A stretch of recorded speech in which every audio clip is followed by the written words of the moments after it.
ગાંધીનગરના મોટી આદરજ ગામે પ્રદેશ પ્રમુખ જગદીશ વિશ્વકર્માની ઉપસ્થિતિમાં ભાજપની વિકાસ સંકલ્પ યાત્રાનું આયોજન કરાયું હતું।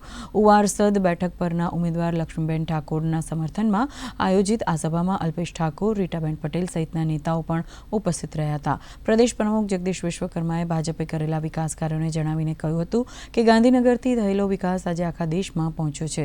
સાથે જ તેમણે કોંગ્રેસ ઉપર પ્રહાર કર્યા હતા। સ્થાનિક સ્વરાજની ચૂંટણી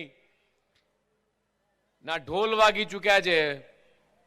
જે રીતે હું તમને બધાને અહીંયા જોઈ રહ્યો છે કે દૂર સુધી બધા દૂર દૂરથી અહીંયા બધા બેઠા છે, એ જગ્યાએ વિકાસની વણથંભી યાત્રા હોય અને ત્યાં ગાડી ચૂંટણીના સમયે ભારતીય જનતા પાર્ટીના કોઈ નેતાએ, ધારાસભ્ય, સંસદ સભ્ય કે પ્રદેશ અધ્યક્ષ કાર્યકર્તાએ આવવું પડે, પણ મારી સામે જેટલા અહીંયા કાર્યકર્તા બેઠા, જેટલાના ગળાના ખેસ છે, આ એક એક વ્યક્તિ જો નીચે ઉતરી જાય તો દરેકે દરેક બૂથમાં જીત મેળવીને પાછા આવે એવા લોકો બેઠા છે।